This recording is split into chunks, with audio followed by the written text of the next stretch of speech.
Em meados dos anos 2000, o mundo estava a mudar a uma velocidade impressionante.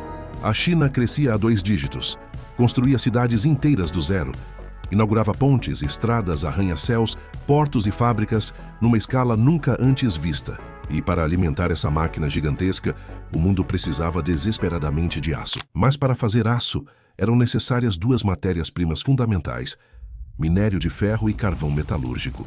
O minério de ferro era uma área que a Vale já dominava como poucas empresas no planeta. A mineradora brasileira já era uma potência global e controlava algumas das maiores reservas de ferro do mundo. Mas havia um problema. A Vale dependia demasiado de fornecedores externos para conseguir o carvão necessário à produção do aço.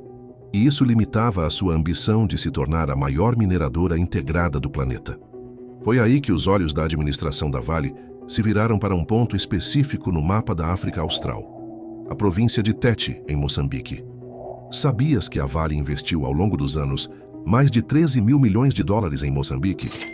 É uma cifra astronômica. Na altura, esse valor rivalizava com uma parte significativa da própria economia moçambicana. Mas por que Moçambique? Por que é que uma empresa brasileira decidiu apostar milhares de milhões de dólares num território ainda com pouca infraestrutura, longe dos grandes mercados e marcado por enormes desafios logísticos? A resposta estava escondida debaixo da terra: a geopolítica e o tesouro de Moatize.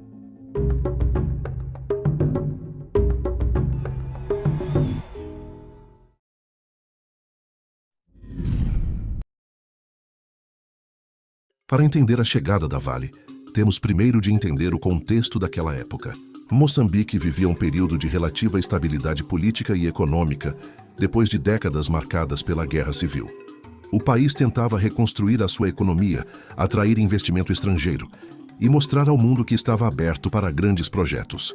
Ao mesmo tempo, os investidores internacionais procuravam desesperadamente novos recursos minerais para alimentar o boom global das commodities. Foi nesse momento que Moatize começou a chamar a atenção. Debaixo do solo seco e quente da província de Tete, escondia-se uma das maiores reservas de carvão de alta qualidade, ainda pouco exploradas no mundo. E não era um carvão qualquer. Não se tratava apenas de carvão térmico, usado para gerar eletricidade. Era carvão metalúrgico, muito mais valioso, usado na produção de aço. Para muitos analistas da época, Moatize era uma espécie de ouro negro africano. As estimativas apontavam para cerca de 2,4 mil milhões de toneladas de recursos de carvão.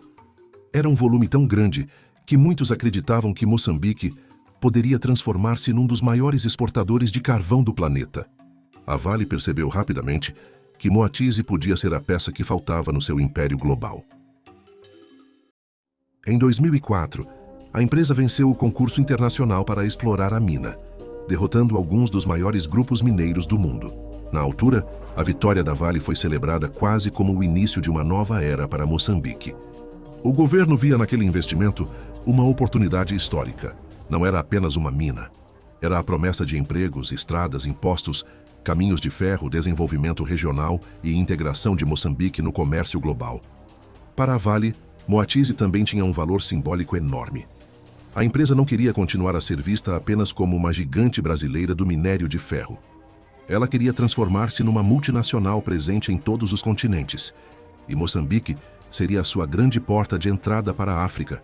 Moatize era a joia da coroa dessa expansão. Mas havia uma diferença enorme entre ganhar um concurso e transformar uma mina isolada num dos maiores projetos mineiros do continente. Quando os primeiros executivos, engenheiros e técnicos da Vale começaram a chegar a Tete, o choque foi imediato. A infraestrutura local era extremamente limitada. Moatize ainda era uma vila relativamente pequena. A cidade de Tete, separada pelo majestoso rio Zambeze, não estava minimamente preparada para receber um investimento daquela dimensão. De repente, milhares de trabalhadores, máquinas pesadas, técnicos estrangeiros e empresas de construção começaram a chegar. O que aconteceu a seguir foi quase uma corrida ao ouro moderna. A procura por alojamento disparou.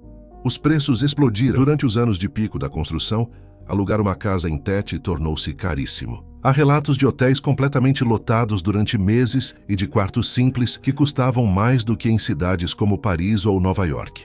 Produtos básicos começaram a encarecer. O custo de vida aumentou rapidamente. A cidade transformou-se num enorme estaleiro. Havia caminhões, gruas, escavadoras, poeira, barulho e obras por todo o lado.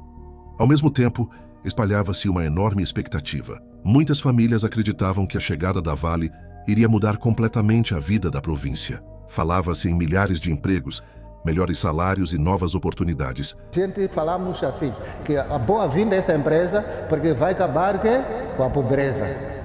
Para muitos jovens de Tete, parecia o início de uma nova era, mas por trás da euforia, começavam também a surgir os primeiros sinais de tensão, porque a Vale rapidamente percebeu que havia um problema gigantesco que tinha sido subestimado desde o início.